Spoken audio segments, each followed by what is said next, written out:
identify where your customers are really at, really understand who that customer is. So you know where your customer base is at, what their behavior is like, what their buying patterns look like, seasonalities, price levels, everything like that. So you can do accurate projections. I've been at places where it was like, just throw everything against the wall, whatever sticks, we're going to grab what we can. And that's it. And so when you take that approach, it's very difficult to come up with a cohesive message. It's very difficult to kind of really focus and grow because you're just trying to appeal to shiny objects all over the place. Welcome to Revenue Insights. Every week, we'll be joined by revenue leaders from some of the most successful and highest growing companies. Together, we explore how they built their revenue teams, the journeys that they've been on, and the lessons they have learned along the way. Revenue Insights is brought to you by Ebster. We're a revenue intelligence platform designed to help revenue teams to build more pipeline, close more deals, and retain more customers.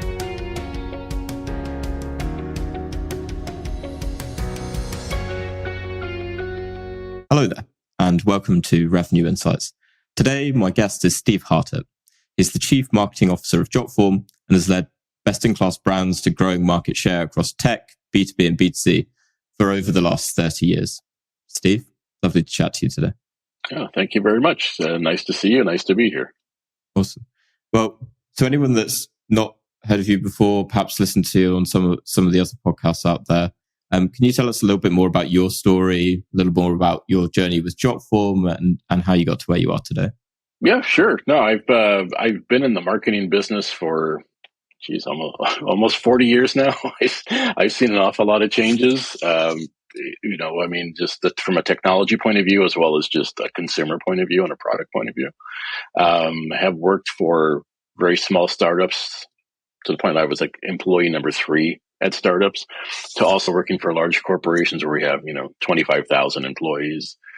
Have run marketing departments where I was the marketing department, and I've also had 93 people working under me in a marketing department. So, I've run the gamut as far as products go, from a mix of B2B to a mix of B2C. I've worked on, I always like to say, both sides of the Pacific. I'm based here in California in the United States right now, but I've also worked in Australia for a number of years. So you kind of see just different aspects of how things work.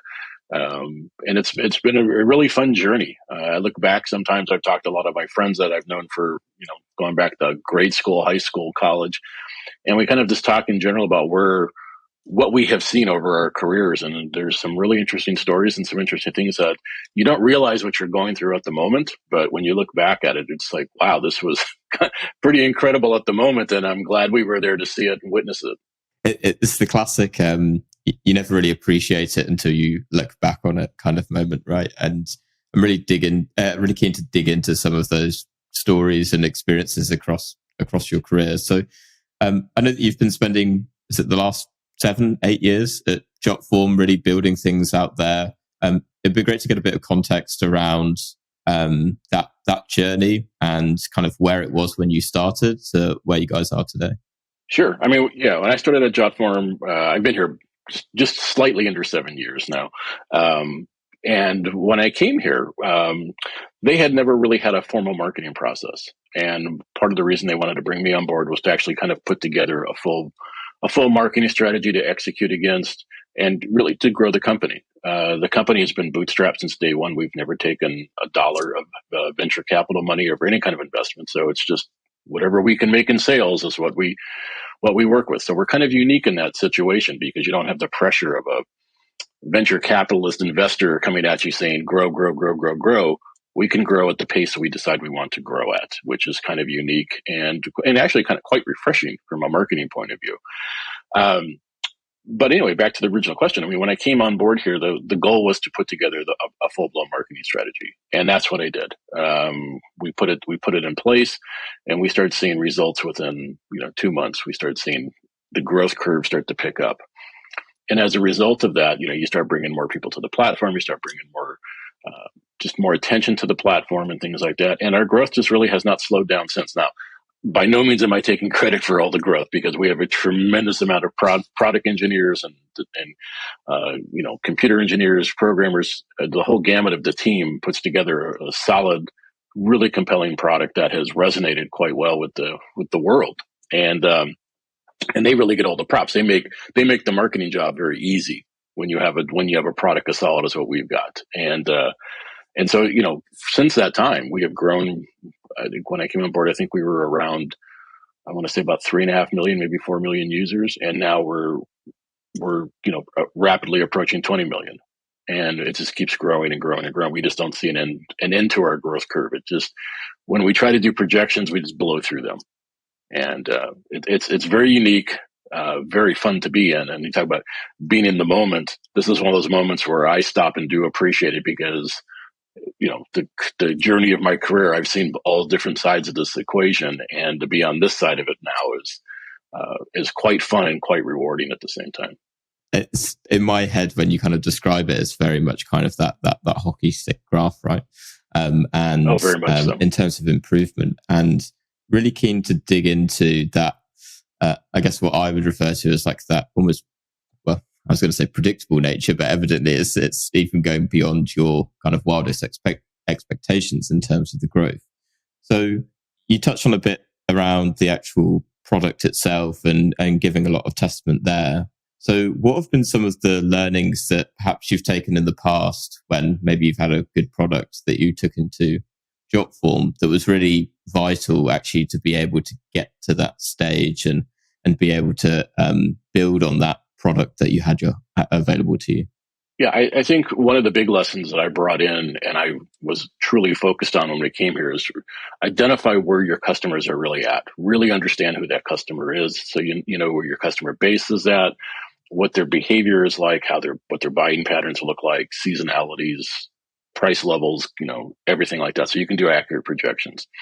I've been at places where it was like, just throw everything against the wall, whatever sticks, we're going to grab what we can, and that's it. And so when you take that approach, it's very difficult to come up with a cohesive message. It's very difficult to kind of really focus and grow, because you're just trying to appeal to shiny objects all over the place, and you just constantly get distracted.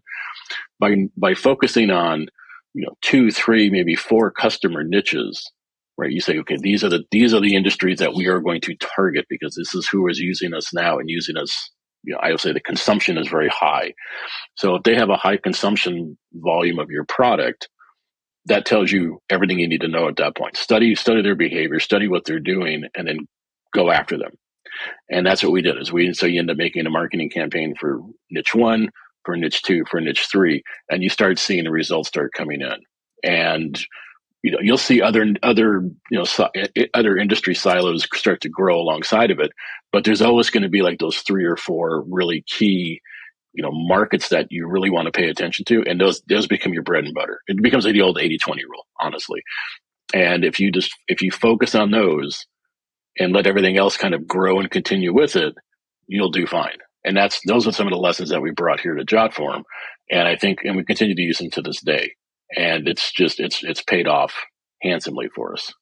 I really like the kind of data insight action almost kind of approach. And what I'm interested to understand a little bit more is, what were the signals that you were seeing in your customers that ultimately helped you to get the insight to be able to make decisions off the back of it? Yeah, I mean, what we do is, we again, our data team is phenomenal. I mean, it's to have a team of kind of like, I just call them geniuses at your disposal. You could say, can you give me numbers on this? And they can produce numbers from 1,000 different angles. Makes a marketer's job that much simpler, honestly. And so when you sit there and first thing you say, give me the top 5, industries that are using our product. They can give you that. Okay, can you tell me how each one of these is using our product? So how are they using Jotform? What kind of forms are they using? What kind of volume are they using? How many forms do they have? Those kinds of things. How, when they came on board, how fast did they grow, their account? Did they start with 5 forms and now they're up to 15? Did they start at, 10 and go to 25? What kind of, what kind of volume are they getting in for data and things like that? So you understand then who's that high consumption level user. And you start looking at those patterns of how are they using your product. And that tells you the messaging that you want to take out to go attract other companies in those industries, whether it's government, whether it's a nonprofit, whether it's education, whether it's consumer products, whether it's, whatever. It could be universities. Let's say if you're looking at, let's just say in the education space, you can divide it between high schools and universities. How are universities using you versus a high school versus a school district? If you're going to look at governments, how are federal governments using it versus a state or a local government? If you're looking at consumer products, how are the ones that are using like fast moving products versus durables, those kinds of things. And so when you start breaking it down, now you can understand where their media consumption is at, right? If you're going to target emails, or if you're going to target, whatever that's going to be, it tells you what kind of messaging you want to work with, and what the cadence, what you need to work with. And then you can start looking at that. When you push out your campaigns, you start developing the ROI pretty quick, because you say, this is only like let's say we're targeting the education world. Okay. You can look and see how many new education customers did we pick up this month? Okay. How many other people came up in the halo effect underneath on the back end of that? Great. Now you can calculate your ROI pretty straightforward, because now you also understand what that length of stay somebody's going to have for you, right? What's that average volume age of a customer going to be? If it's 1 year, 3 years, 5 years, 10 years, you can then calculate and say, well, it cost us $1 to get that customer, but they're going to generate $25 for us on the other side. Those are the things that you need to look at from a marketing perspective, so you know exactly where to spend those dollars effectively. I love that. And what would be great to get a bit more kind of context around is, once you've got that data, and you mentioned about bringing that into the messaging that you're using, how far do you go in terms of bringing that consistency across your go-to-market function? So from marketing through to sales, once they become a lead, an opportunity, and even right the way through into customer success then on the other side? Yeah, what you do is, for us, the messaging kind of just percolates through everything. So obviously it becomes if you're doing emails, it sits on your website, it sits on any kind of collateral that your sales team is going to be sending out. It becomes that key piece of everything. It doesn't exist just over here in an email campaign. It's got to exist across all of your different platforms, all of your messaging platform. Again, whether it's a website, whether it's going to be in, sales collateral, whether it's PDFs or it's videos on YouTube or whatever it would be. Those messages have to be consistent. So otherwise you just confuse the hell out of your customer base because they don't know what you stand for. And so, for example, then once you get to your customer success team, they also understand these are some of the most commonly asked questions you're going to get from the education world, right? It could be privacy. It could be security. It could be, cost, ease of use, those kinds of things. And so you can kind of develop, say, an FAQ for that customer success team. When those questions start coming in, they have answers that are accurate, for one thing, and two, are easy for them to find, and then also easy for the customer to understand, right? Whether it's, we have HIPAA compliance, we have SOC 2 compliance, we offer, encryption. What do they need to have, and what words do they need to hear it in? That education customer base, what do they need to hear it in? What is important to them, and then you give them that information in the language in which they speak. I want to take us down the route of, you touched on it earlier about having a great product and that really being the foundation for success. Knowing what you know now after 7 years at Jotform, what would you say are the 3 kind of key lessons that you've learned along that journey from actually managing a hypergrowth team? What are the 3 kind of essential foundations that go into that? I think part of it is never rest on your laurels. Don't get too comfortable with success, because the competition is always going to be nipping at your heels, or the competitor might be slightly ahead of you or far ahead of you. It's don't get complacent. A lot of companies get to a point and go, we made it, we hit a goal, we can take it easy. No, that's the time you got to keep your foot on the gas and keep going forward. That's the key thing. The other one is, keep innovating. Your product can always evolve, can always get better. So you need to listen to your customers, find out what they want, how they use your product. So we have a team that just does that. They talk to our customer base and ask, what do you like? What do you don't like? And, walk them through how they're using it. So we understand how customers are actually consuming the product, which is a big help for us, because it helps us not only design new features, and new functionality in the product, but it also helps us design better interfaces for those products. And that's, again, one of the key things for it. And the other part is just making sure that your product is there when people need it. You don't want to have a lot of barriers in front of yourself when things happen. If people want to buy your product, you don't want to, you got to make a phone call. We got to get a bunch of emails. We got to get a bunch of information from you. If you start making it difficult, people are just going to go somewhere else. Right?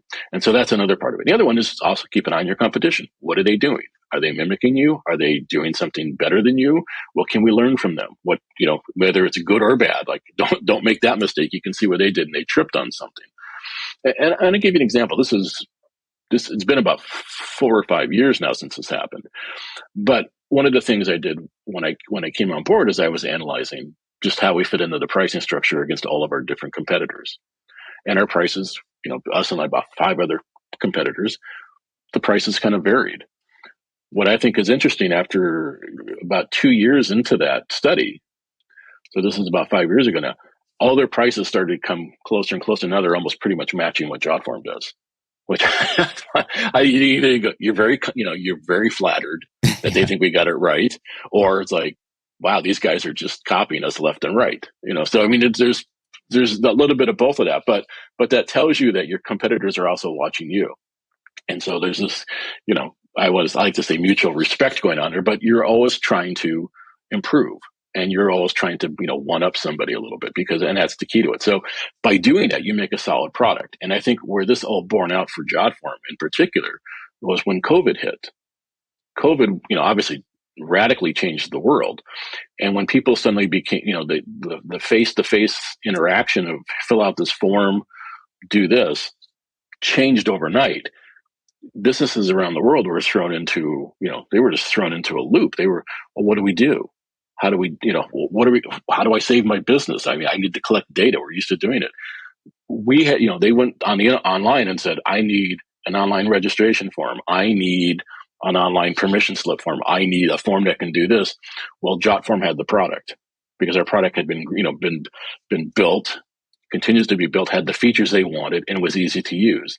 And they went, great. This will help solve the problem I'm having right now with my business. As a result, when COVID hit, our business more than doubled in 1 year. And that's phenomenal. And again, it has not slowed down because people are seeing it and going, I didn't know this existed. And 2, I didn't know it could do this. And now that they know what it can do, they find more uses for it inside of their own businesses. And that's really been the key to the whole thing. So businesses have now found this incredible tool that helps them become much more effective.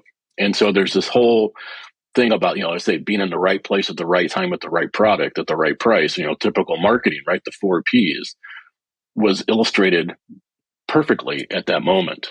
And, again, COVID was horrible for the world. And I do not want to, in any way, shape or form, bring that, try to put any positive spin on that. But it changed how Jotform behaves and how Jotform acts as a company in a very positive way, because again, we had this compelling product that people then suddenly went, wow, I can use this, and they could save their own businesses as a result going down that line. Now, if you could go back in time 7-8 years ago, you didn't even know COVID was ever going to be a thing. What would you do differently? Honestly, I don't think there's anything we would do much different. I mean, there's things you go, yeah, I wish we had done this faster. But I think that's part of the journey. Is you have to learn and understand. You have to, sometimes you have to stumble. You have to fail to succeed. And I'm not saying we failed, but you look at things and go, if we had done this faster or earlier in the process, would it have improved it? That's an argument you can have, and those become philosophical discussions. But sometimes the technology is not there. Sometimes the what you need to have is not there. The customer base isn't ready for it yet. So there's things in there that you go, I wish we'd had this back then, but would it have been as good as you have it now? Probably not, because sometimes the technology is not there. Sometimes the need for it on a customer basis is not there yet. So, I've been at companies where they keep saying, oh, we can improve this. Let's add this. They never ship the product. They just keep polishing this thing. And it's like, guys, sooner or later, you got to get version 1 out the door, because then we can worry about version 2. And we said, let's get version 1 going. And while we have 1 out, we're going to work on 1.1, 1.2, 1.3. We just keep improving the product. And that's the goal, is you just keep moving forward. You don't get there and rest and go, now what do we do? Because nothing's ever perfect, right? You can always improve on things, new features, new demand schedules, all sorts of things happen out there. And that's where we've been able to do it. So honestly, I don't know if I would recommend we do anything different. I think we've had the right team at the right place at the right time, doing everything the right way. And that, I think, and it comes back to the comment I made earlier about being bootstrapped. We have that unique ability to kind of pause if we need to, or put our foot on the accelerator if we need to, because we don't have an investment team in the back going, I don't care what you're doing, you still got to get us 20%. And that's when that happens, that totally changes your mind frame and how you're going to put your products out there. Yeah, I love the ethos, and I want to pick up on something that you said there. Being in the right place at the right time. Now, so often, you can be in the right place at the right time, but then not have the framework, the operations, the process to actually carry that forward. So often you can see that big spike, and then world goes back to normal and off it goes. So, in your experience, how do you really start to build sustainability off the back of that? You obviously that gave a big jump for you guys, but how did you actually continue that going forward? I think you've touched on it so far in terms of continuing to look to improve, but can you be a bit more specific around the specific areas? Yeah, I think like what we did, right? All the people that started coming on board, say day one of COVID and going from there, we looked at where they came from, right? What kind of industry are they? Were they geographically located? Are they in North America, Europe, Asia, Australia, wherever they would be at? How are they using it? What are they using it for? And so we could look at that and go, are they behaving different than our existing customer base? Or are they behaving in a new way that we're not familiar with? And you find, again, the patterns. I mean, there was a little bit of some different anomalies that people were using it slightly different, but the core of how they were using us was no different than anybody else, right? So they were using us in very much the same fashions. And so we studied those new users to make sure that, is this a big strategic shift from an organizational point of view and a product point of view, or is this just business as usual? And it really was business as usual for us. And so for us, it was, okay, we know we've got the product that these people want to work with, and let's continue to give them more of it. And so we would start asking, what additional features would you like? What additional integrations would you like to see? Those kinds of things. And so the key to it is, it's keeping that sustainability of the customer, right? It's the longevity of them. And you don't want them just to come in and just like, that's where the spikes hit, right? They come in, they use it for 4 months, and then they go away. We have found that, again, our customers come on and that length of stay that they have has increased. So tells you that this has become a vital piece of their workflow, of their corporate workflows. And that's really been the key to it. So we still look at these groups, right? We still look at them and go, we look at things in the pre-COVID world and the post-COVID world and what has happened. And there's just commonality, big band of commonality that continues to grow. So we look at this and say, what it really did for us is it pulled demand forward. We would have been there anyway in 5 years, but COVID pulled it all forward in about 6 months. But again, by having a product that was scalable and having, the right team that knew how to grow it, put, the infrastructure underneath it, servers and things like that, we could respond to the growth without having the product collapse under the weight of all that growth. And again, that speaks to the engineering team that developed a product that was flexible enough that could, kind of just grow back and forth as necessary when the growth hit, but then also, continue to grow effectively at that same level when that hyper growth hit. And that's tough. That's a tough balancing act. But I really think our team just flying colors on this thing across the board. They just really made it work. I actually really like certainly the simplicity in many ways, where that you've got a good product, you've got people using it, and by the sounds of it, and forgive me because I'm probably oversimplifying it, but it's looking into the data and looking into the signals from what people are doing with your product to actually then inform the rest of your strategy then at that point. So how do you actually from your perspective start to align your marketing team together with sales on the other side? We've touched on a lot of the data that you use, but in your experience, how are you bringing those teams together? Yeah, I mean, there's two different flavors of Jotform, for example. We have what we call our Jotform Classic, which is like a single user product, right? So you might be a mom and pop bakery, you might be, let's say you're a small business, something like that. You might be an accounting firm. You just want to use it to collect new registrations, people interested in maybe using you for tax season or something. But then we also have our enterprise product, which is for multi-users. So you might have a large corporation and the marketing department needs forms. The operations department needs forms, accounting needs forms, things like that, right? So you could have that under one umbrella rather than having 50 individual people using the product. You could have one person managing it all, and then the people kind of underneath it. So the people on our enterprise product are the ones that actually, we have a sales division covering, helping those out, because it's a much more complicated sales process. Our Jotform standard, Jotform Classic is really self-serve, right? They come in, they can sign up. It's a freemium product, right? So they can come in, and as the consumption grows, they move up through our paid tiers. On the enterprise side of things, it's a much more involved process. We have people that ask us to fill out security questionnaires. They want to really kind of vet the product from a safety issue, right? They want to make sure the data is not going to leak, that it meets all their security requirements, whether it's SOC 2, HIPAA, those kinds of things. And then they also want to make sure, does it fill in with their workflow? Because you don't want to bring something in that's just going to, just destroy what you've kind of built up over there. So it's a much more deliberate kind of a process. So from a marketing point of view on the enterprise side, I use our sales team as I call it live fire marketing research, because they can come in and say, customers are asking for this, customers are mentioning that. And that tells you what kinds of materials you want to provide, whether it's, again, a white paper, whether it's a case study, whether it's, a one sheet, web pages, those kinds of things. So you can have the ability then to arm your sales team with the information that customers are asking for, right? They say, well, tell us about your encryption levels. Tell us about your security requirements. What kind of server environment is this stuff hosted in? Those kinds of things.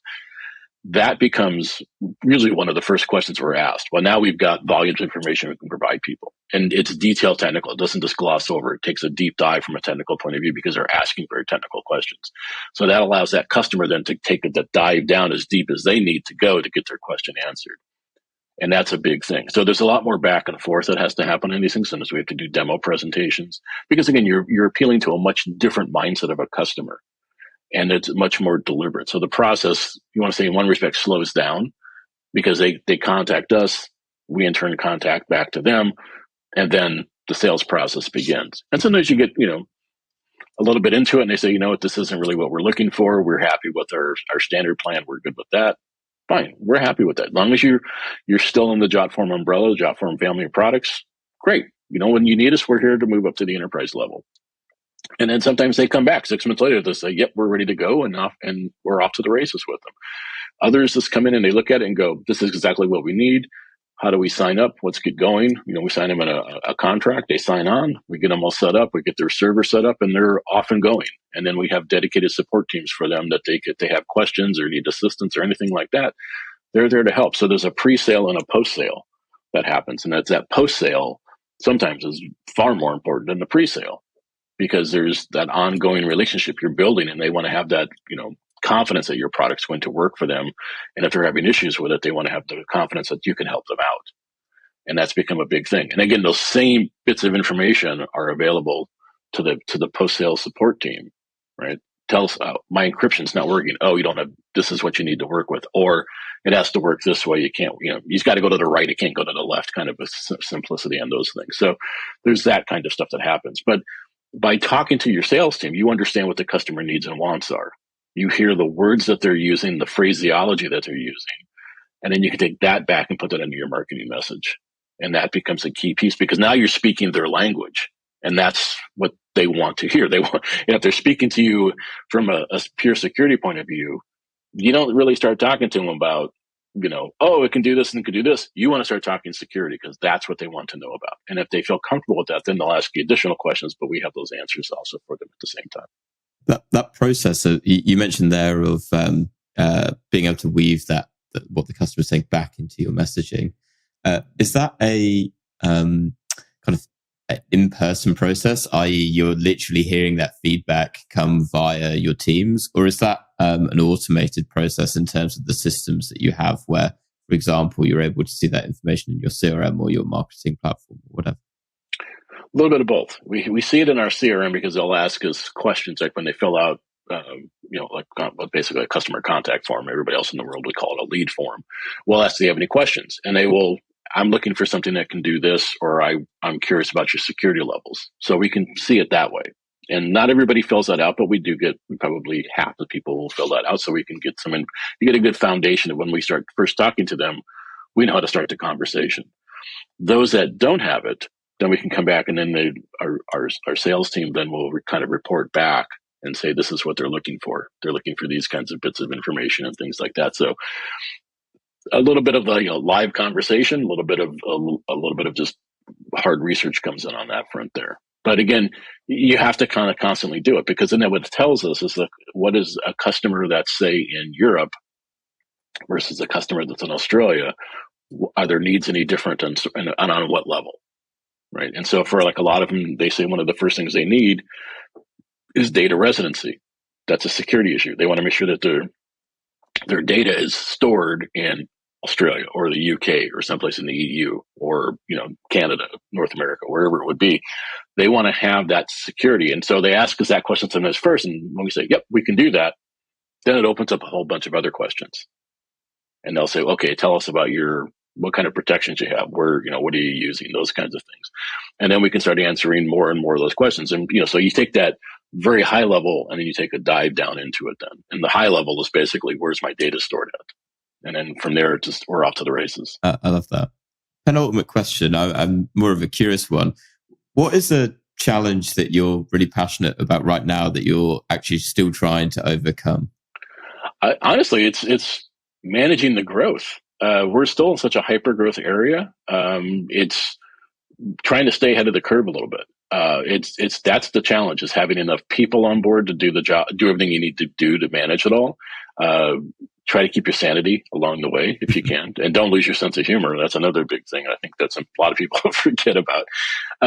But those have been the challenges, is how do we continue to manage this growth? Because if you don't manage it correctly, you'll just get swallowed up by it. It's like, you can't, it's like the ocean, you don't turn your back on it. And so for us, it's continue to manage that growth and know where the turns are in the process. If something could happen, right? So if this happens, how are we going to react to it? Those kind of things. So you try to plan for all the different contingencies that can happen.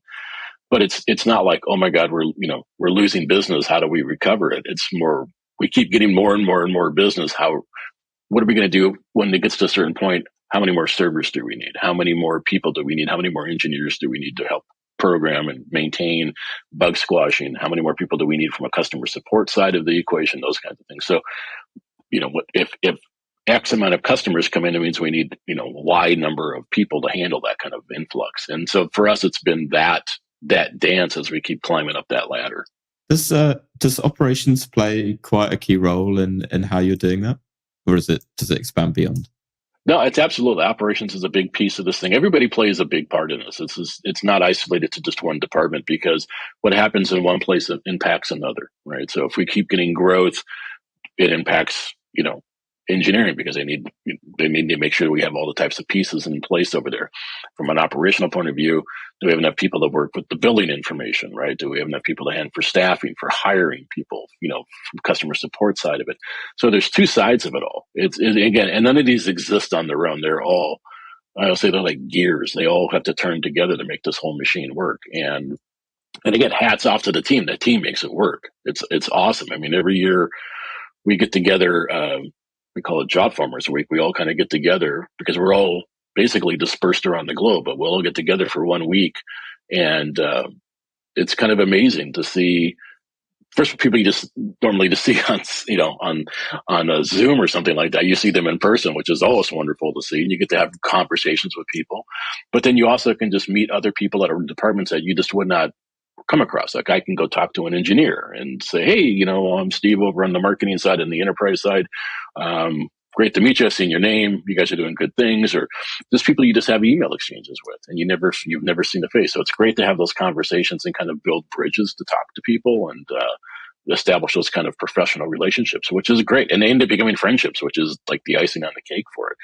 But the other side of it is, and I said this to one of my coworkers here when we had one of these groups back in last October, just the magnitude of the size of the employee base. I mean, we're north of 500 employees now. And when I started, I was employee like number 30 or something like that, 30 or 40. I was somewhere like that. And we wished we could put us all on a bus and drive off someplace. But then when you get there and you see just the humanity that is now our company. It's just, wow, look at this. This is really cool. I mean, it's just one of these fun kind of things. So those are the kind of things that you try to manage the growth on. And when you see that, you're just impressed that we've been able to get to that point without discernible interruptions. And that's, again, that's a credit to the talent of the people that work here. Yeah, completely agree. Final question, Steve. What is one book that you would recommend to other revenue leaders?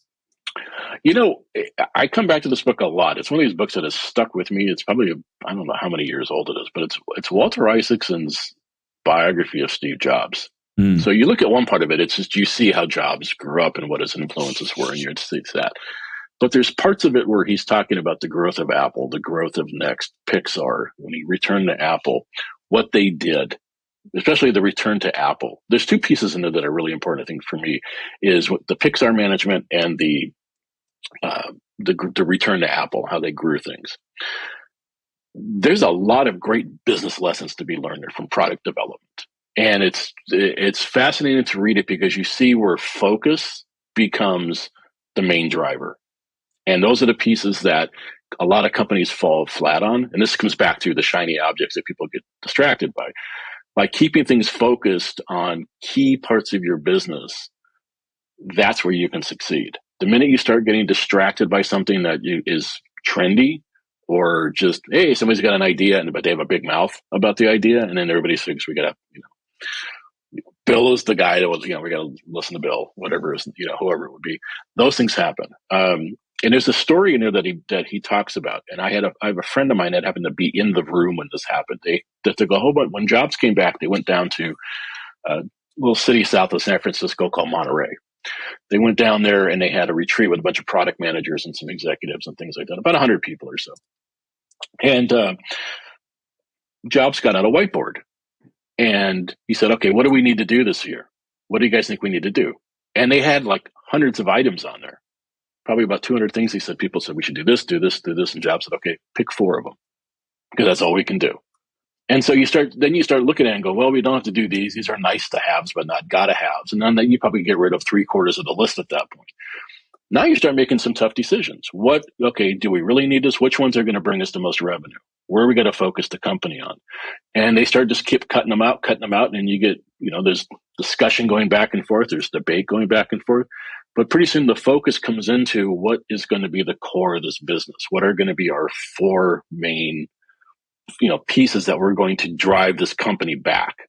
And you got to remember, this is back when Apple was on its deathbed. At one point, Apple was 6 weeks away from going out of business. And then, they are where they are now.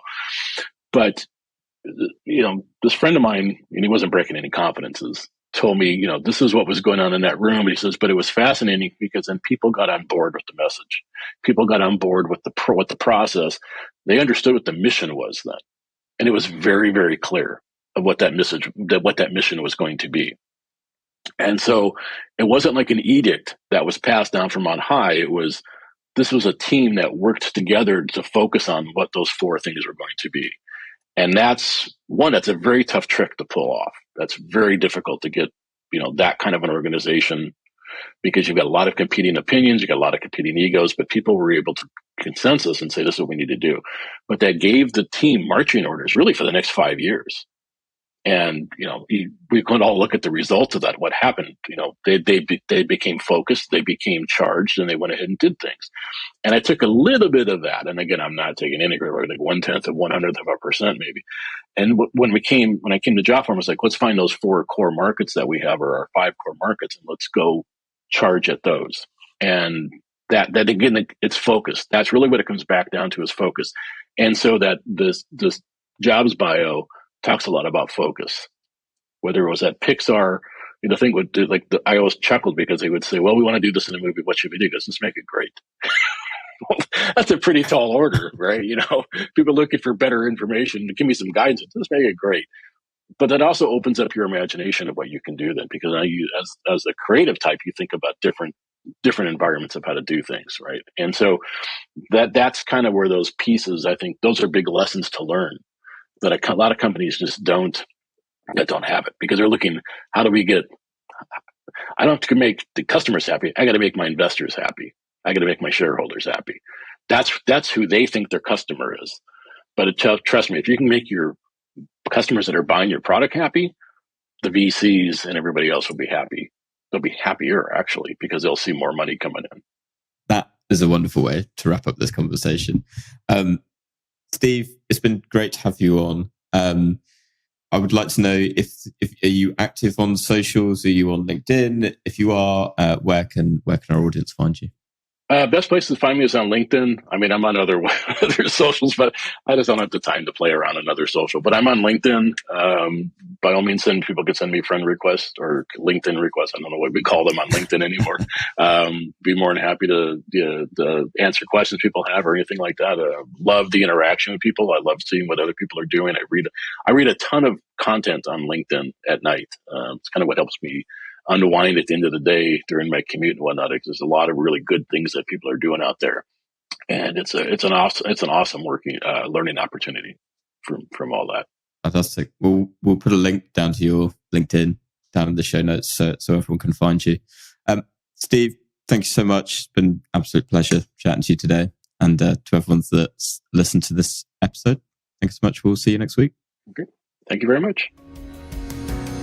Thanks for listening to Revenue Insights.